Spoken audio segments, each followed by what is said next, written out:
Welcome to this week's MMA Unbound. I'm R.C. Samo, founder of Fanboy Nation and Fangirl Nation. To my left, the Jiu-Jitsu love machine, John Arredondo. How are you, John? Doing wonderful, sir. Thank you. Such a pleasure to be here. You've become accustomed to that nickname, haven't you? I like it. Yeah. Oh, man. This week, we've got Conor McGregor's arrest, UFC Fight Night 146. We have an interview with a couple of clips with Mike Shipman, the Sea Bass. Great nickname for him over there. And we'll be talking about CXF 17 that took place in Burbank or Universal City this week. Hollywood Boulevard. Hollywood Boulevard. Yep. John, what do you think? Conor McGregor was arrested in Miami. They called it strong. He strong-armed his victim, according to the Miami Herald. But what happened was a fan decided to take a quick selfie with them. Conor snatched his phone, broke it, and then took it with him, but gave himself up to the cops. I think it's terrible. And it happens 3 days after his probation drops, and he could have been deported had this happened 3 days prior. 72 hours, man. That's all it took, you know. But for me, any celebrity, you know what got you there? It's your fans. I admit there are times that are personal. There's times for you and your family, but you already took the selfie. Why not just let him get away with it? Yeah, it happens. You could call him out, call him names. Yeah. The way the news had been reporting it, though, it seemed as if it was this, horrific strong arm. Like, just reading the headlines from the Herald and everybody else that ran with the story and basically paraphrased them made it look like Conor had broken into a jewelry store with how it sounded. But the reality of it is that we got some noise in the background. Got it. But the reality of it is, it is a crime, and McGregor did turn himself in. But do you think that we overhype everything Conor McGregor does? Like, Conor McGregor burped, and all of a sudden it's front page news. It's part of the whole Conor McGregor machine. He instituted this whole thing to build himself up to be the $100 million man that he is now. So the media is already accustomed to it. I think we train the media. At times we train the media, but at times, people sit there and love to feed into that. McGregor, after taxes, is probably the $70 million man at this point. But he's got investments, man. Yeah, that whiskey's popping. Is it really? Because I haven't tried Proper 12 yet. I have not tried it, but I hear lots of good things, and I need to get myself a bottle. All right. So if Proper 12 would like to sponsor MMA Unbound, we'd be more than happy to test and review Proper 12 any chance you give us. Oh, yeah. We'll get some models in here to sample that with us. Proper 12, we'll get 12 models in. You got it. 12 sips of that whiskey coming down. A shot each, right? Yep. Yeah. But I think the interesting thing is that, McGregor has this celebrity status as a fighter that everyone wants to fight him, but he has no reason to step back into the cage at this point. He lost to Khabib. That fight with Aldo ran into that fist, not taking anything away from Conor, but Aldo went full steam ahead and allowed him to get into his own head and lost the bout. It changed Aldo, though.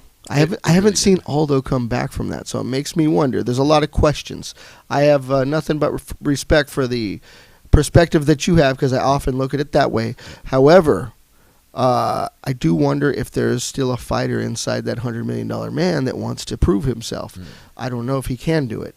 It softens you up. Yes. Yeah. I'd be very soft with $100 million in my account. I would definitely be very soft. I'd definitely be very careful. Right. There have been those paternity suits if we want to get into the nasty stuff, but that's none of our concern because we weren't there and they're not our kids. But there are things of that sort to worry about for some people. I would definitely be very soft. I would disappear, actually. I'd have $100 million. I'd have an AOL email account and a flip phone. He seems to want attention. A bit. You take a stranger's phone and you smash it, and that costs a lot of money for someone that doesn't make that kind of money, right? My phone's a big deal to me. I don't want to have to buy a new one. So he deserves to be charged. Yeah. He is a celebrity. He should know better. You got to reimburse this dude for just being a fan, just loving you, adoring you. Yeah, we all have our bad days, so we're not dumping on McGregor for it. I think we're dumping on, well, not necessarily dumping on, but we're calling out our associates for sitting there and making it a bigger deal than it needed to be. That's a fact. The media needs to take it easy, but maybe because there's so many viewers, there's nothing else going on in the world. Maybe the world is so beautiful that Conor McGregor is the biggest thing out there. Yeah. Right? Well, look, I mean, we're still talking about it. So what does that say about us? It foreshadows all other things. Exactly. So you know what? March 12th. 2019 is a good day to be alive. Yes, if that's our biggest complaint, is Conor McGregor smashing this poor guy's phone, and the poor guy gets a brand new phone, things could be much worse. That is the news. That's the news in a nutshell right there, man. And that's a good day to be alive. So It's all good. But a good day to be alive would be all the winners at UFC Fight Night 146. Man, I'm telling you. Yeah. Living it up, being on top of the world. Yeah, and especially for Benny Aldariush, who came back from almost being pounded out in the first round to just sinking in that armbar at 441. I'm such a fan of his and King's MMA here in Anaheim. He's just an amazing guy. Congrats on that win, Benil. Yeah. Keep them coming. Yeah, and I love the thing is, what I loved what Benny said was that someone had asked him, and I'm sorry because none of the clips told us who it was, that Benny doesn't feel that he needs the trash talking, and Benny came out and says, it's not his thing. Yeah. He's a savage. He knows how to fight. Boy, does he. And, he just wants to line him up and knock him down. He knows how good he is, and we all know how good Benny is. And this should put him back in the top 10 anytime soon. I certainly hope so. One thing people need to understand about people like Benny, Benny's from the same village that my father's from in Iran. And we have two types of people that come from this village. Either people that are hot-tempered and very braggadocious. Sure. Or people that are like Benny, my dad, and my uncle, who are very calm and even keel. And like if you lit them on fire, you'd sit there and go, how you feeling? It's hot. Yeah. But then, you get them to that breaking point of violence and they're complete savages and nothing's going to stop them from that victory. And Benny's one of those guys that is very calm and very even keel, but you lock that cage door or you put him on the mat and he's going to do his best to finish you.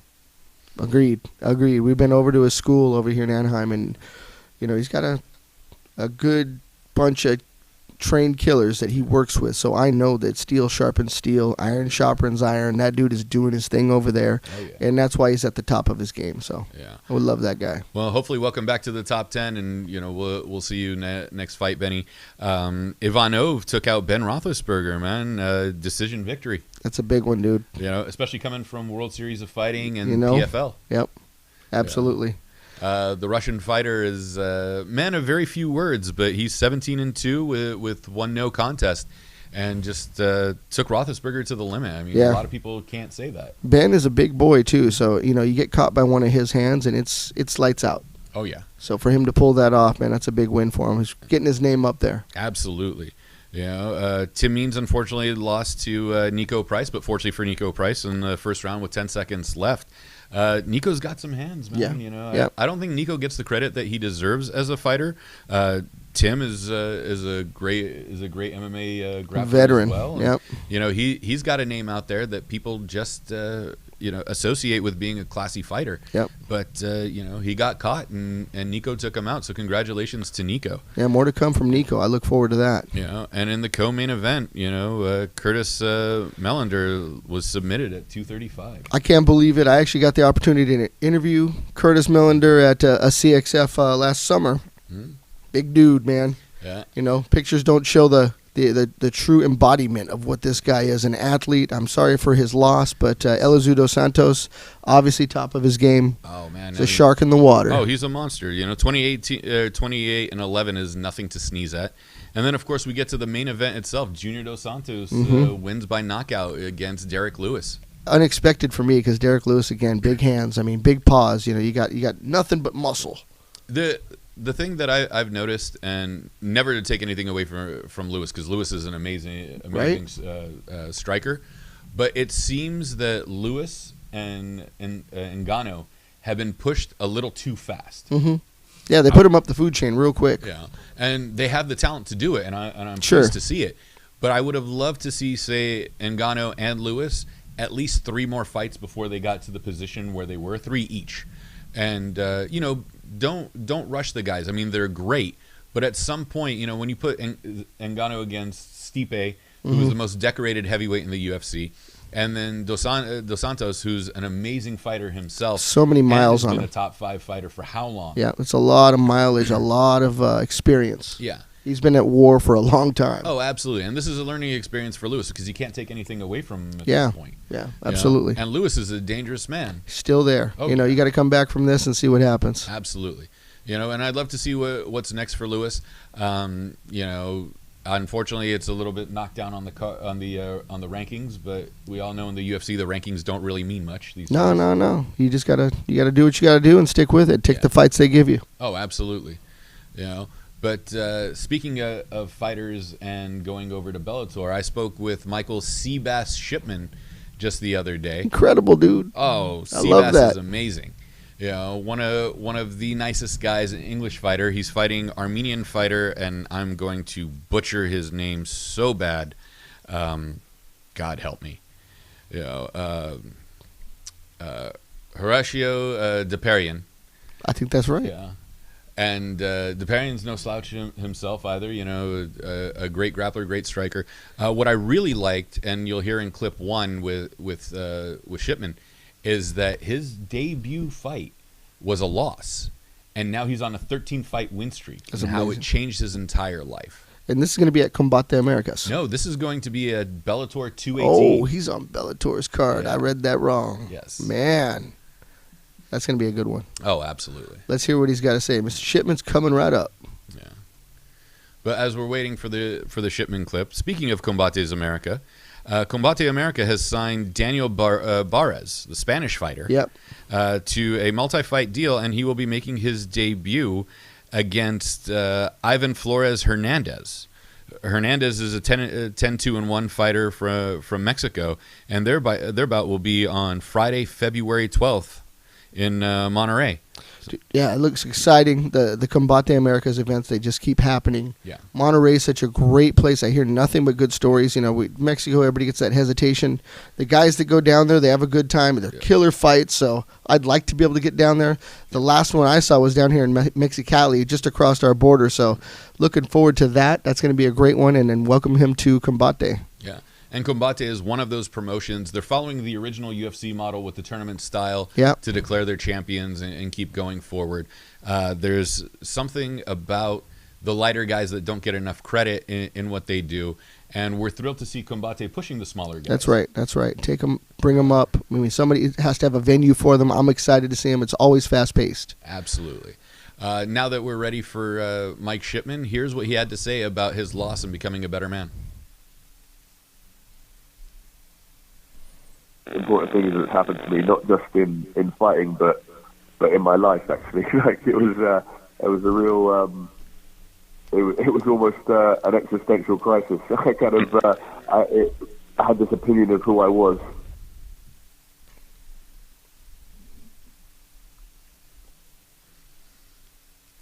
Did it play the full clip? Can you put that tail of the tape back up so we can see the comparison of the two guys? No problem. Some technical difficulties happen along the way. Initial loss was one of the most important things that's happened to me, not just in fighting, but in my life actually. It was a real. It was almost an existential crisis. I had this opinion of who I was, and I couldn't see myself losing. And then when that happened, it forced me to kind of reevaluate who I was and kind of where I was in my life. It sounds kind of a bit over dramatic, but it was a real big turning point in my life, and I think has made me a better person and certainly a better fighter. It just really humbled me.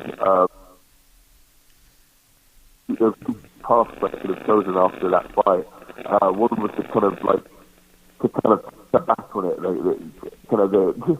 amount of humiliation. Because you've got this reputation that you've made for yourself, and you've got all your friends and everyone to watch, and you're going to make the big pro debut, and you're going to smash this guy, and everyone turns up after you've been working for years, and you get stopped in just over a minute. So there was a temptation to kind of shy away from that humiliation and just chalk it up to a fluke or whatever, and not really face up to what happened. And then there was the other path, which thankfully and luckily I ended up taking, which was to face up to it and look at the things that I could have done differently, look at how my attitude approaching the fight, and then realize that you don't deserve anything until you've taken it. That I'm not necessarily the main character in this story. I certainly wasn't that night, and that I want anything, I have to earn it. There's no entitlement, especially not in this game. But I think like most things that you really strive for, and sports especially, the lessons you learn there, you can apply throughout your life. So it just made me it made me more reflective about my behaviours, and it just really helped me to develop by swallowing that very bitter pill in my pro debut. That was Michael Shipman talking about his pro debut and losing his very first fight and changing him as a man. Unfortunately, there was some ambient sound in the background from our phoner with Michael, but you can see that first loss really humbled him and changed his whole perspective on fighting and life as a whole. Yeah, he seems really humbled, and one thing I like that he said, there's just no entitlement in this game. You got to be prepared for everything. So eloquently spoken, and I think he's correct to the point, because each of the weight classes are stacked now. It's just that way, and there's so much talent out there, and I think he's ready to come back and make a name for himself. But that seems to be everything at Bellator as they're building the heavyweight division, but their middleweights, middleweight classes, 145 to about 180. Mm-hmm. They're stacked to the rafters. So much talent.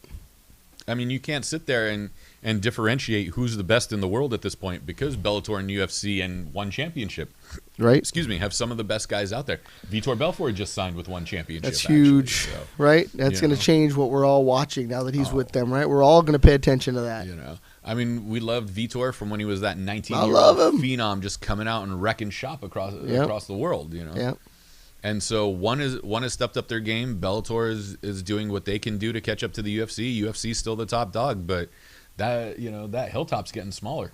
Yeah, and I hope, because one is now stepping up and coming, hopefully more west, that it really does bring martial arts to the forefront. It isn't just the mixed martial arts aspect, but the traditional arts are very important, and maybe we've strayed from that for so long that we see an evolution towards those things again. Well, it's because I think we've neglected so much of the traditional martial arts that MMA has become its own martial arts style. It really is, yeah. That the problem with that is that, we have a sense of, this is now the best style, but what we see the focus is on, because these are unstoppable moves, or at least, the most effective moves. Yes. Thai boxing. So we see the knees, the elbows, the clinch. Yes. Grappling, we see the double leg takedown, the head and arm throw. Yep. Jiu-jitsu, arm bars. Arm bars, right. Arm bars, kimuras, rear naked chokes, Yep. Knee bars, ankle locks. Yep. These are all significant moves and they're all important, but sometimes there are openings there that you just miss because you're so focused on this limited set, and they're all effective, and we're never going to take away anything from say they're not effective. Nope. But sometimes those head kicks, I mean, you want those highlight reels. Anthony Pettis is always going to have that Showtime kick highlight reel against Benson Henderson in WEC. That's right. I think a lot of the foundational fighting techniques are necessary, and those are the things we just talked about. Yes. But what separates you is maybe your upbringing in one of the other traditional martial arts that shows you the different angles and the different footwork, right?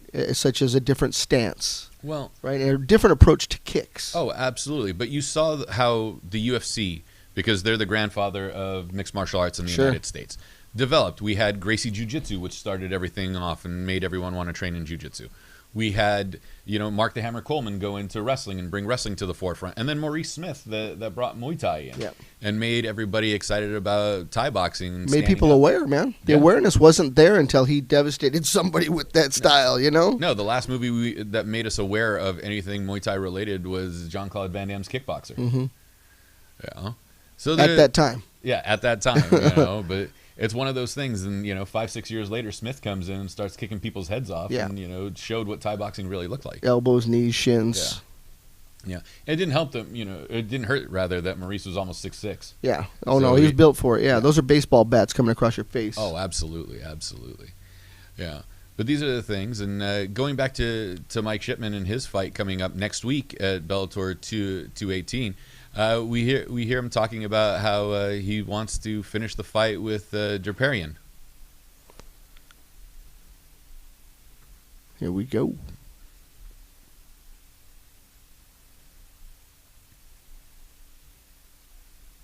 Yeah, I think he's dangerous regardless. If you watch his fights, he throws with intensity. He has good power. He has submission wins. And he's not looking to stall out a fight. He pushes the action.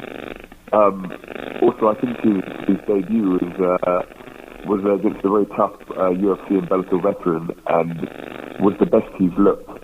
So I'm expecting the best Horatio Darpion that there's ever been, and I relish that challenge. I still don't think there's any area where he's better than that. So I look forward to putting on an exciting fight for the fans and getting a finish. It takes two to tango, and as I said, Horatio Darpion brings action as well. So I think what you're going to see is you're going to see a violent and exciting fight. And for myself, I would say most likely a finish in the first or second round.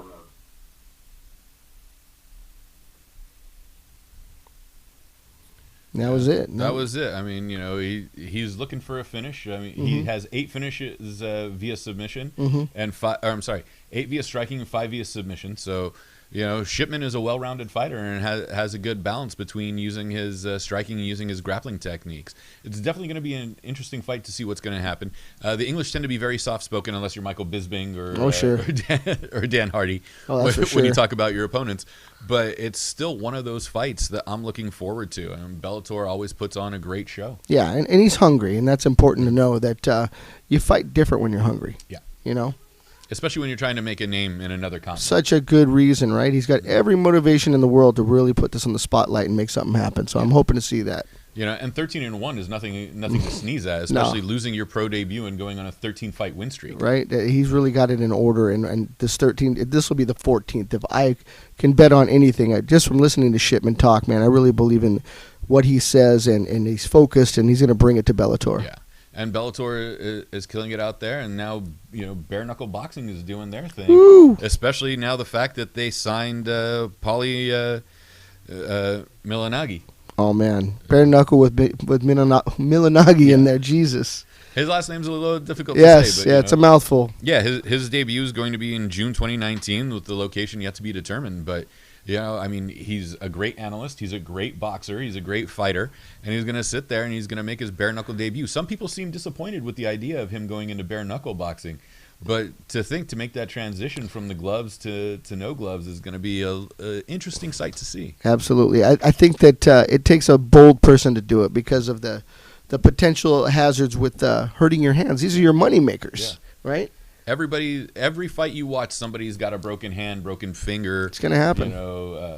They crack their knuckle on somebody's tooth or whatever it is. And you're limited. You're limited too to just your 2 hands. So the 2 things that are going to possibly break from slamming them into something are your only 2 weapons because it's just boxing at that. Oh, absolutely. Would it be interesting if they allowed dirty boxing into bare knuckle? I mean, how does it come into play? Right, you're going to hook onto somebody and grab a hold of them. It's just small distances. Yeah.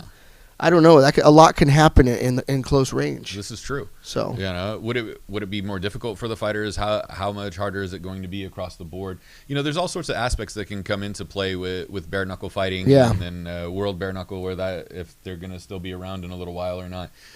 Just the fact that this is the first time in nearly 140 plus years that we got bare knuckle fighting legalized in the United States, or at least in a handful of states. And the country's only 200 years old. So. It's 240 years old. It's been a minute. So, we got to make sure that we're still being a part of it. That's right.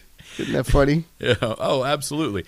But here's the thing. Here's something that you've heard us mention before: lingerie fighting championship. Oh man, I'm so excited! Lingerie fighting championship. LFA. Yes, or LFC. LFC. Yes. LFA is next week. That's right. We'll be talking about those fights next week. In Vegas. Yes, LFC in Vegas. Several shows. We're going to be at the June shows we've already mentioned. Woo. LFC has loved the fact that we've coined the term burlesque MMA. I like it. It's a great show. It's a lot of fun. Definitely not necessarily family friendly, but it is a show worth watching. What we just found out today actually is that Gina Cerro, the founder of Lady Venom Cosmetics, is now the head of business development for LFC. So that's going to be interesting that the head of a cosmetic company, or former head of a cosmetic company, it will now be running the LFC shows. Well, if she built a cosmetic company up, she's got a history in promotion and marketing. So I'm seeing nothing but good things for LFC, and I really want to see this actually be a very successful venture because I'm excited to be a part of it. Oh my God! Dondo's in heaven. Oh man, The Nerd. See, this is why we love the Nerd in Vegas. They have their own MMA cage. Bowling alley, arcade, bar, and Unbelievable. MMA cage. So the Nerd is up Fanboy Nation's alley, and we're in love with them already. So we got to call those guys up and try to do something with them at some point. I got to work on my bowling. That's the one skill I don't have. You know what? We got to bowl a few rounds for the after party. We got to get on it. I love it. But LFC 26 is coming up in April, and that's going to be fun. All these are taking place at the Nerd in Vegas. Woo. And Vegas is the home of LFC. And what better place than Vegas for lingerie? Unbelievable, right? If you haven't seen the clips, check it out. Look it up. It's on YouTube, yeah? Oh, yeah, it's on YouTube. Check out LFC on YouTube. They have their own shows. They're divided into 2 teams, and they're little skits and sketches and stuff that make it a little fun and cheeky.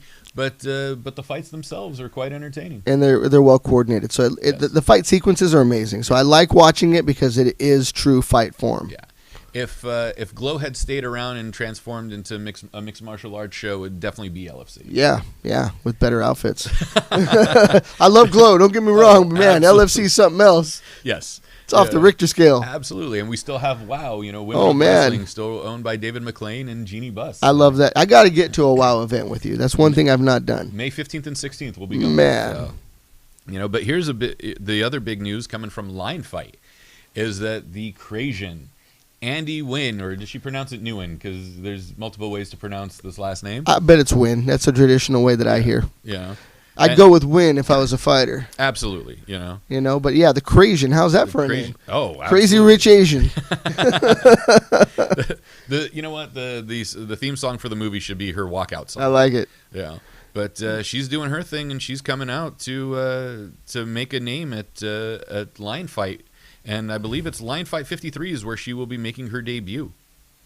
So Lion Fight is definitely going to be the place to be if you love Muay Thai. Yeah, absolutely. And they're exciting fights because it's bone on bone, man. Muay Thai is just hardcore. I know it's not bare knuckle. No. They've got gloves on, but those knees, those elbows. Just different than MMA. You're not getting taken down, and they're trading blow for blow, and that's what Muay Thai is all about. So Lion Fights bring it. And there's still the dumps and the tosses in Muay Thai. You just don't follow them to the ground. That's for sure. Yeah, that does happen because you're going to be off balance, and someone's going to catch you, and it messes your whole game up.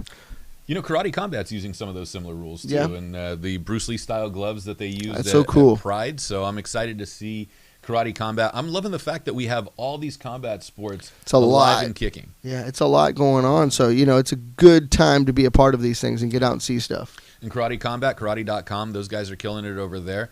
I love the fact that they have the heart monitors and they're checking the stats and the bios on all these guys. Man. I mean, they really have the science behind it. And in bringing that out, it makes the series seem so much more real. Yeah. And it gives it a more intellectual feel to it, other than the old UFC days where it was the no holds barred image that they were pushing. Yeah, it looked like he came in off the street and just duked it out like you're in the movie Roadhouse. Yeah, exactly. You know what I mean? But there's still something to be said about the old Don Fry, Mark Hammer Coleman legends. days, Legends. I mean, if it wasn't for those guys, we wouldn't be talking about Andrei Arlovsky, who's going to be on the next UFC Fight Night. Still in the UFC, Andrei Arlovsky. My God. Yeah. We wouldn't be talking about Andy Wynn. We wouldn't be talking about, Carla Esparza, who's going to be on the next UFC. An amazing person. First strawweight champion ever in the UFC. Right? So. Yeah, she's just an amazing person. I saw her at CXF actually supporting her teammates. Yeah. And she's just such a positive lady and represents her team so well and the sport. So hats off to Carla. Well, while you were at CXF, I was at Muse Inc. Woo! Got to see. Was it the same night? No, I was there Saturday. You were there Sunday. No, I was there both nights. Oh, you got to go twice? Yeah. This guy. And, Saturday night was Limp Bizkit as the headliner. Oh, my God. It's 1998 all over again. It was 1992 with the Nirvana medley that they God. did. They sang Teen Spirit, and I forgot what the other one was. Wait, Limp Bizkit sang Teen Spirit? Yeah. My God, I didn't know that. And it's the same band? Is it Chuck or Fred Durst? And yeah, Fred Durst. There's one or two guys missing from the original lineup. Yeah. But, the core is still there, and Fred's still singing and going at it. It sounded like 1998. Is it rowdy? crowd wasn't as rowdy. There was a pit, but yeah. we're all old now, man. We're not 19 anymore. The pits are more pushing each other. Not sure. You know what I mean? Get off my foot. Where was it at? Was that this was at the hangar in Costa Mesa. Man, what a cool spot in our hometown, in OC. I love that. So not far from home. Oh, it's never far from home. It's always great. It's always great when LFA comes to town, Legacy Fighting Alliance. Yes. We're always thrilled when we see them at the hangar in Costa Mesa. OC Fight Nights. OC Fight Nights, all that stuff, man. Orange County is the hub of mixed martial arts. And music, man. Oh, yeah. Especially 90s punk scene. Gosh, you had Limp Bizkit. Who else was there? Oh, God. Limp Bizkit was there. Sunday night was the Vamps and... The Vandals. Yeah, I'm sorry, the Vandals. And we had... Fear, Dead Kennedys, TSOL, Anti-Flag, Voodoo Glow Skulls was Sunday night. I mean, they really killed it, And, I missed it. I really messed up, but. Well, family first, man. Yeah. Stuff and happens. Then Friday night was Suicidal Tendencies, Hate Breed, Sick of It Oh, All, man. Bleeding Through, All Hail Yeti.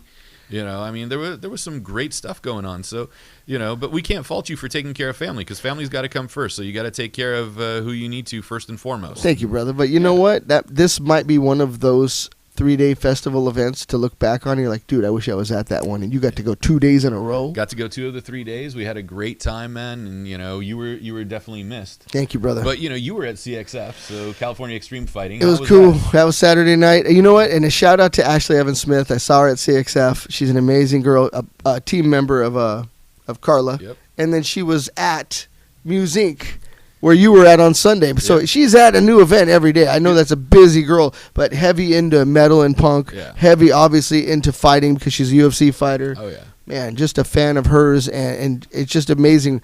As we're talking about Fanboy Nation, being involved in everything from comic books to movies to fighting to everything that we love to talk about, and here are these people in our close circles like Ashley Evans Smith that are involved in those things too. She's at these different conventions and stuff.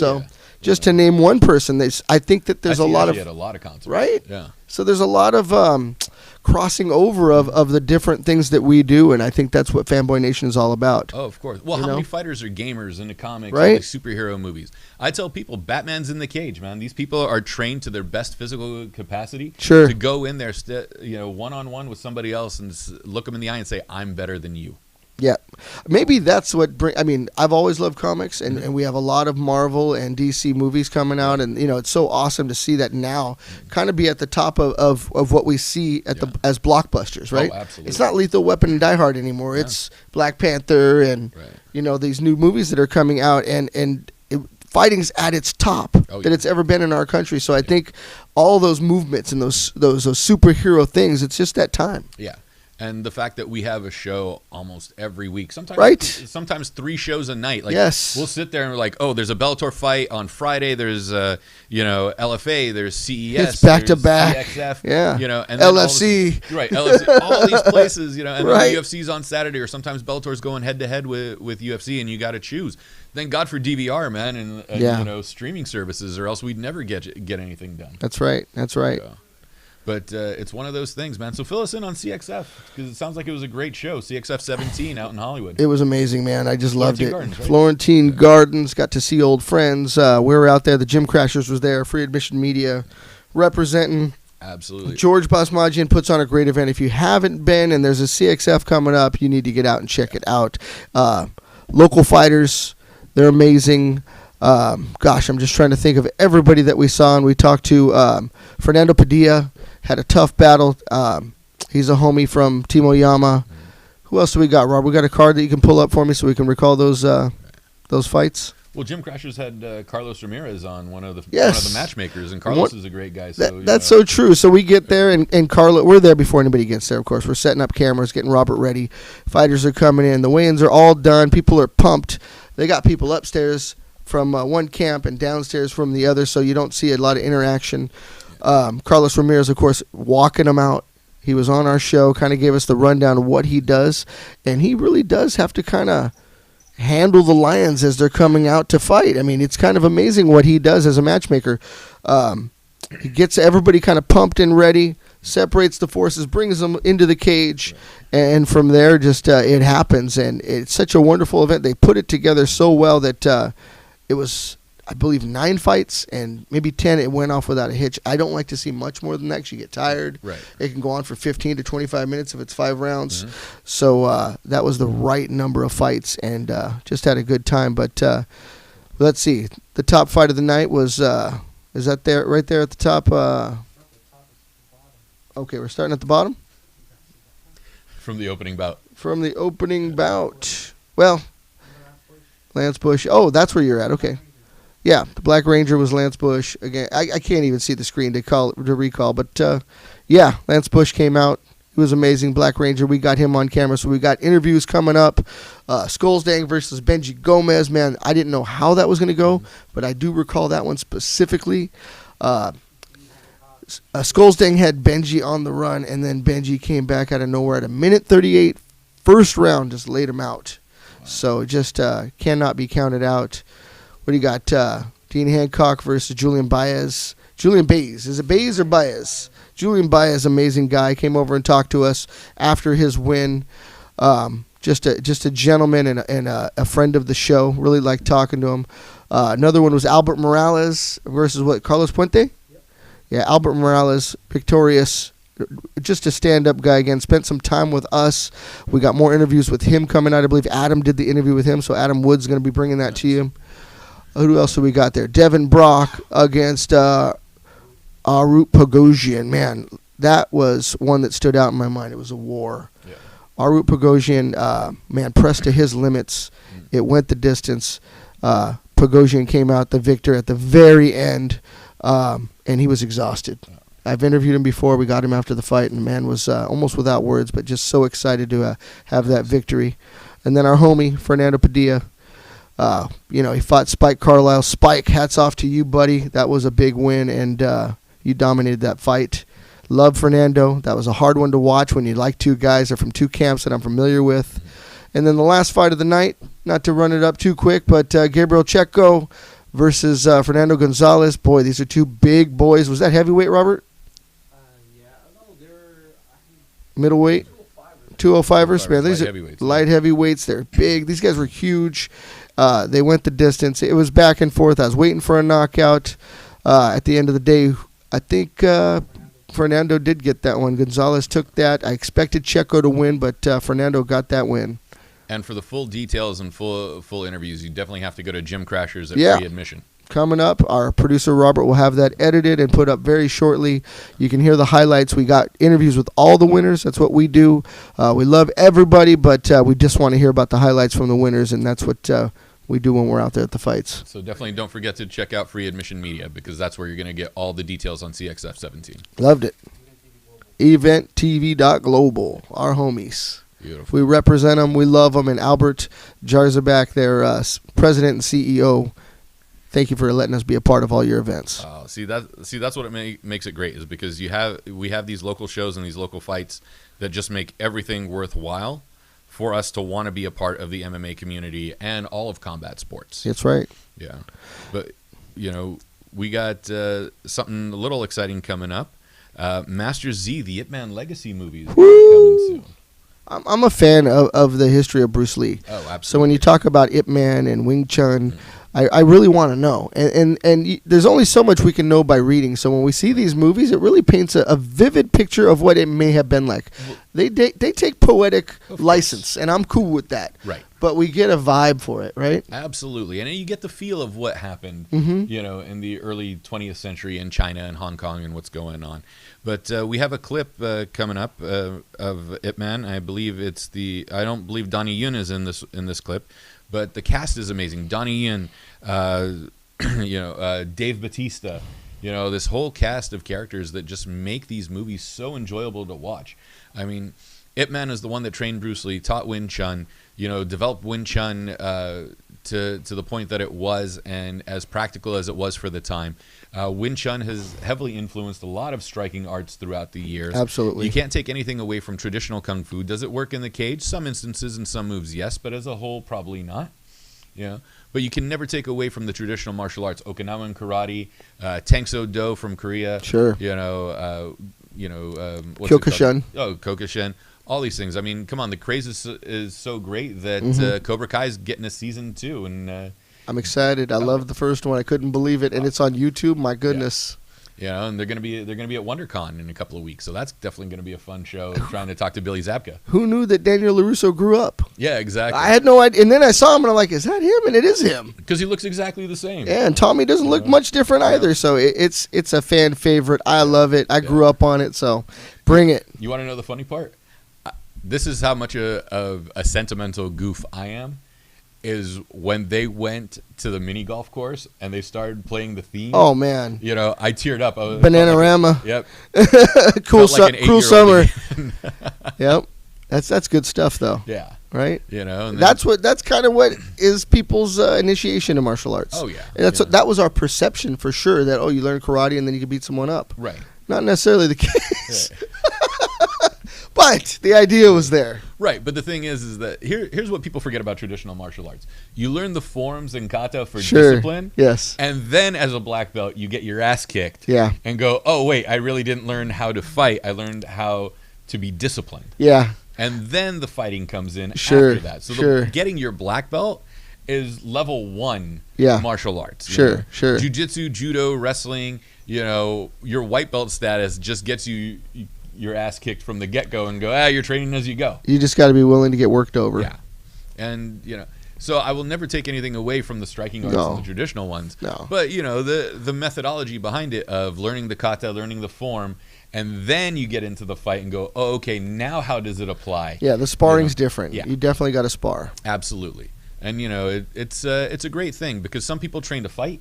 Some people train to find peace. Some people train to find tranquility, and some people train for health. So I will never take anything away from Tai Chi or any of those other arts. Yeah. Self-defense, man. That's what it was always about. And now we're in a world where things have changed. Yes. So you do need to take up something, in my opinion, because you got to protect yourself. Absolutely. And it's a scary world out there, and people are definitely self-entitled. But luckily Shipman told us, and reminded us that we're not entitled to anything. That's a very good attitude. I love that he had said that, especially in the world of mixed martial arts, that he knows he's got to really up his game to step into this new realm of Bellator for, Oh, yeah. It's going to be a big one for him. Absolutely.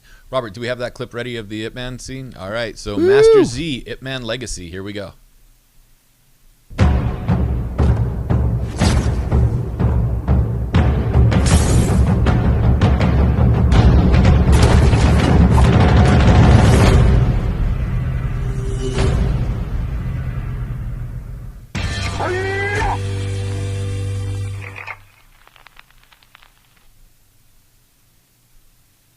Oh, we went with a short teaser clip from the Hayao website because that's where you're going to be able to find Master Z, Ip Man Legacy. They're the home for a lot of martial arts movies, especially coming in from Hong Kong and Korea, but you'll get some classic flicks as well, and definitely worth checking them out because Ip Man is a legend in martial arts. They've taken poetic licensing with him, but same with Birth of the Dragon, the Bruce Lee movie that WWE Studios did a couple of years ago. And that was a lot of fun as well. So, take them for what they are, enjoyment, entertainment, and a bit of insight into what life could have been like for Ip Man. I certainly imagined it, so it's nice to kind of get a visual. So I love these movies. And I love that device. What do they call that tree? Right? I can't remember what it's called, but it's the kung fu dummy where you practice your blocking and counter striking. Yeah. And I believe the original that was Bruce Lee's is in Dan Inosanto's dojo in Marina Del Rey. So we have to go on a pilgrimage so I can do my Wing Chun on this thing that Bruce Lee once hit because that's necessary. So that's coming up. But somehow we're going to get down there. We're going to show you a clip of that. Oh, yeah. I got to do luck, this. I'll try to throw a right block and then break my elbow. Yeah. That's me. That's perfect. That'll be great footage. Yeah, it'll definitely go viral with that one. I would love that. But Dondo, where can we find you on social media, man? I'm at Dondo the Jujitero on Instagram, and that is the only place I can be found. But check it out. And then Gym Crashes, of course, my show, in addition to doing MMA Unbound with R.C. Samo, and Free Admission Media, of course. That's also represented by my partner, Robert Simerson. And we are always on eventtv.global when there is a fight event, and that is a pay-per-view. And you can check it out at eventtv.global. All of our stuff is there. We got much more coming for you next week from Bellator, UFC, LFA, some more news about LFC, WOW, New Japan, mixing it up a little bit, just keeping you entertained and excited. I'm R.C. Samo of Fanboy Nation. Find us on Instagram and Twitter, Fanboy Nation, Fanboy Nation Mag on Facebook, and we will see you guys next week.